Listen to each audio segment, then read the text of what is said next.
Robin Hood, Chapter 17. Robin escapes capture. The great moon floated in the sky.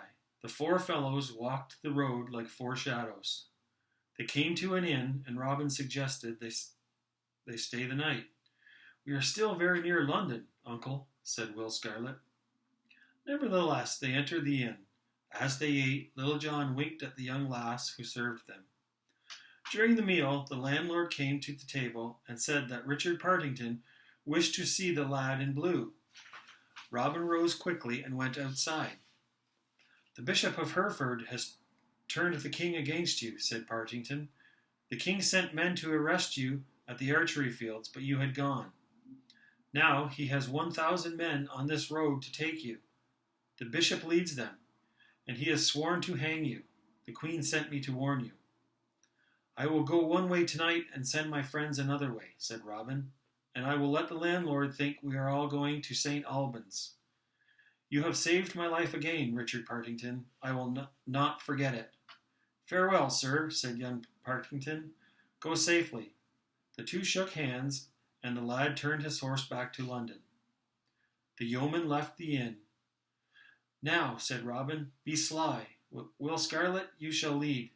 Then Robin shook hands with his three friends, and they parted. Not long after this, 20 of the king's men rode to the door of the inn. The innkeeper told the king's men that Robin and his men were riding to St. Albans. Will Scarlet, Allan a Dale, and Little John reached Sherwood in 8 days with no trouble from the king's men. But Robin was not at the greenwood tree when they arrived. He had not been as lucky as they. When the bishop found he had been tricked at St. Albans, he took all his men and blocked every road into Sherwood. The sheriff of Nottingham joined the army. By this time, the three yeomen were safe, but Robin was still a day's journey from Sherwood, unaware of the danger all around him. As he knelt by a stream, drinking from his cupped hands, something hissed past his ear and splashed into the water beside him. Quick as a wink, Robin sprang to his feet, crossed the stream, and plunged into the thicket. He knew it was an arrow that had passed his head, and he would be dead if he did not run. 6 more arrows rattled after him, and one would have wounded him badly, but it struck his coat of steel. 7 men came after him, but Robin knew the ground better than they, and he soon left them far behind. He had gone a mile when he saw another band of the king's men over a hill.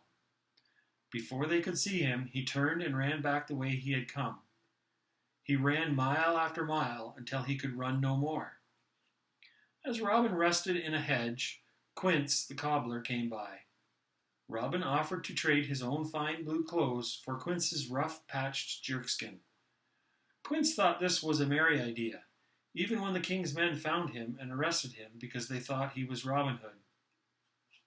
Robin was so tired he couldn't walk any farther. A storm was coming, and he decided to spend the night in an inn. Rooms were shared in small inns, and when Robin awoke the next morning, he found a friar snoring next to him. He put on the friar's gown and left the inn.